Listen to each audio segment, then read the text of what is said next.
বাংলাদেশের পাশাপাশি ভারত, পাকিস্তান সহ বিশ্বের কয়েক দেশে আজ পালিত হচ্ছে পবিত্র ঈদুল আজহা। ভারতে বরাবরের মতো সবচেয়ে বড় জামাতের আয়োজন করা হয়েছে দিল্লির জামা মসজিদে।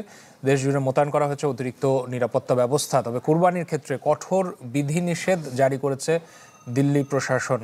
নিষিদ্ধ করা হয়েছে গরু ও উটের কুরবানি। একই দিনে ঈদ পালিত হচ্ছে ব্রুনাই এবং মালয়েশিয়াতে। শুক্রবার সৌদি আরবের সাথে মিল রেখে ঈদ পালন করেন মধ্যপ্রাচ্য এবং পশ্চিমা দেশের মুসলমানরা। ঈদের দিনেও অন্তত ৭০ জনের মৃত্যু দেখেছে যুদ্ধবিধ্বস্ত গাজা। বিশ্বের নানা দেশে পালিত হচ্ছে ঈদুল আজহা। ত্যাগের মহিমায় দিনটি উদযাপন করছেন ধর্মপ্রাণ মুসলমানরা। ভারতে স্থানীয় সময়ে সকাল ৬টা থেকে শুরু হয় ঈদের নামাজ। বরাবরের মতো সবচেয়ে বড় জামাতের আয়োজন ছিল দিল্লির জামা মসজিদে। দেশজুড়ে মোতায়েন করা হয় অতিরিক্ত নিরাপত্তা ব্যবস্থা। মহারাষ্ট্র ও দিল্লিতে মাঠে নামানো হয় অতিরিক্ত নিরাপত্তা কর্মী।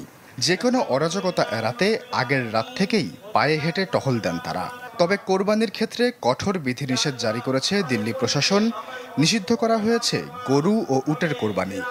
সরকারি তত্ত্বাবধানের বাইরে কোরবানি দিলে হতে পারে জেল ও জরিমানা। অন্যদিকে পাকিস্তানের সবচেয়ে বড় জামাত ফয়সল মসজিদে। ইসলামাবাদে বর্জ্য অপসারণে শহরটিতে মাঠে নামানো হয়েছে ২৫০০ কর্মীকে। দ্রুত আবর্জনা পরিষ্কারে সরকারি সেবা পেতে খোলা হয়েছে হটলাইন। একই দিনে ঈদ পালিত হচ্ছে ব্রুনাই ও মালয়েশিয়াতে। এর আগে শুক্রবার ঈদ পালন করেন সৌদি আরবের মুসলমানরা ও বিশ্বের বিভিন্ন দেশ থেকে আসা ১৬ লাখ হাজি। সৌদির সাথে মিল রেখে একই দিনে ঈদ পালন করেন সংযুক্ত আরব আমিরাত, ওমান, কুয়েত, কাতার সহ মধ্যপ্রাচ্যের বেশিরভাগ দেশ।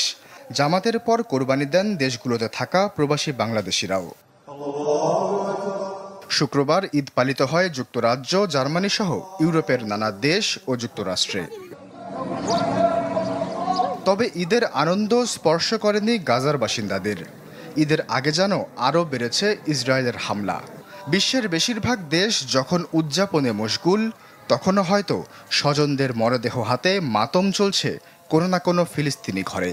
তবু সৃষ্টিকর্তার নৈকট্য লাভের আশায় ধ্বংসস্তূপেই ঈদের নামাজ আদায় করেন গাজাবাসী।